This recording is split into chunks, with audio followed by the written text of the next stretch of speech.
When I first got your newsletter, and so it was a really hard time for me, a kind of trauma. Mm, Uh, I I felt like I could relate to this. You were talking a lot about uncertainty, and you still talk about that, and the ambiguity that we're living in, and we can only be in the present. mm, mm, And so this idea of fluidity kept coming up in terms of the art and the water, and even when it's not water, there's just tangled mm, mm, branches or that's molten. mhm, Um, mhm. it's all something experiential Yeah. within us. Well, it's funny.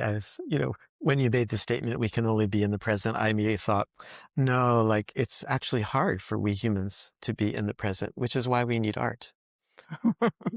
I was, uh, I, I grew up on golf courses and I went golfing yesterday.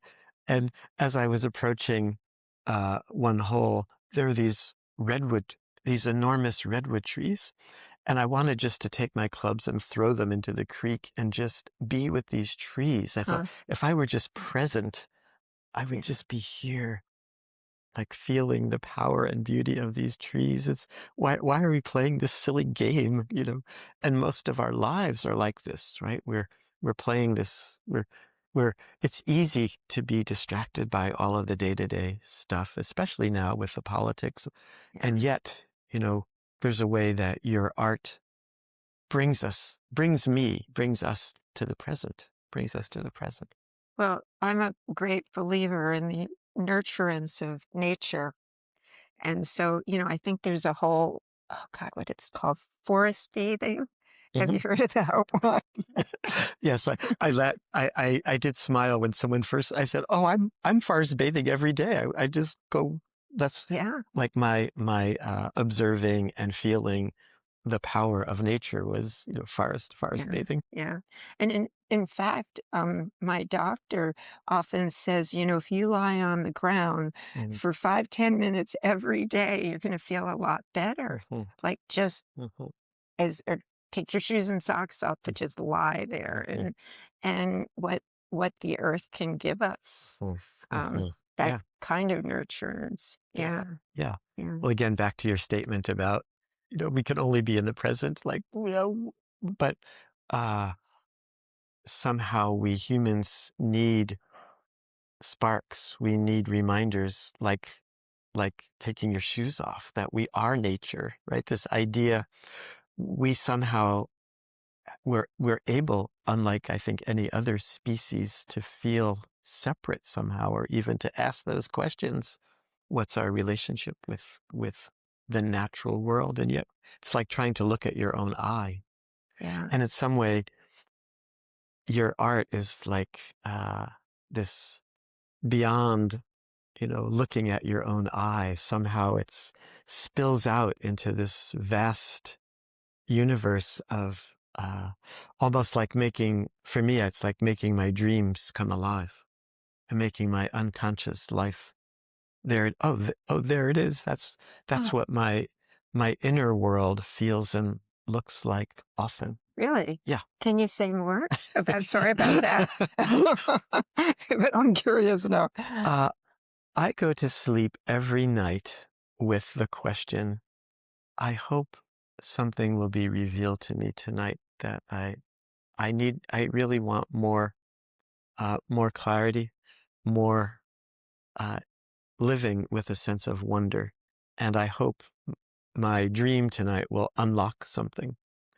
And these are keys, ways to unlock our own inner life, our own unconscious, subconscious lives. Yeah, That's how, yeah. like, wow, like it's just wow as I look around. That's a nice way to approach going to sleep.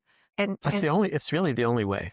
Yeah. So these are, to me, you know, bringing our inner worlds out for everyone to see. Very, you know, do you feel very vulnerable? um, I often do when, I'm always saying to Joel whenever I've had shows and I say, I feel so transparent, I feel so exposed. And he's always saying, nah. It's like nobody sees it the way you're experiencing it. And I think for this particular body, I was really just more, I wanted to share, I wanted to share it. So of course, I feel vulnerable, but Mhm, also I felt really good about it. mhm, It was, mhm, I think, kind of saying what I felt, what mhm, I wanted to mhm, share. mhm. Well, I happen to think that vulnerability may be one of the keys to our human existence here on this planet. Mm. That, you know, there's something about not not knowing what will happen, and we all are so vulnerable. We don't know what will happen. I don't know what I will dream at night, and I actually feel vulnerable. I mean, I do have um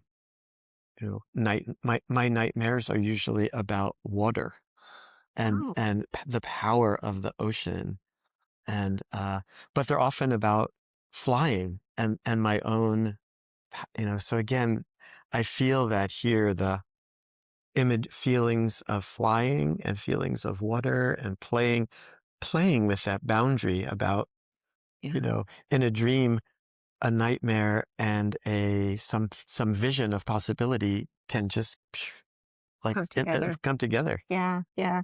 Please, But could use some free therapy, yeah, please. Yes. water is about, it's an emotion. It's about emotions. Mhm, And so when people are, drowning, drowning in emotion, or whatever is going on, mhm, there's something about water that mhm, represents our emotional being. mhm, Um, I did want to just point out this piece too, because it's called We're All Carbon. mm, And those are the carbon mm, molecules mhm, out of pipe cleaners. mhm, But, and then that's supposed to be like diamonds, mm, but that we're all like charcoal diamonds, we're all the mhm, same structural composition. mhm, And, and the idea that you can see yourself, that you can see yourself within this nature mhm, that we're all mhm, a part of, mhm. and, uh, and experiencing. Yeah, yeah. I particularly relate to that. We're all like diamonds.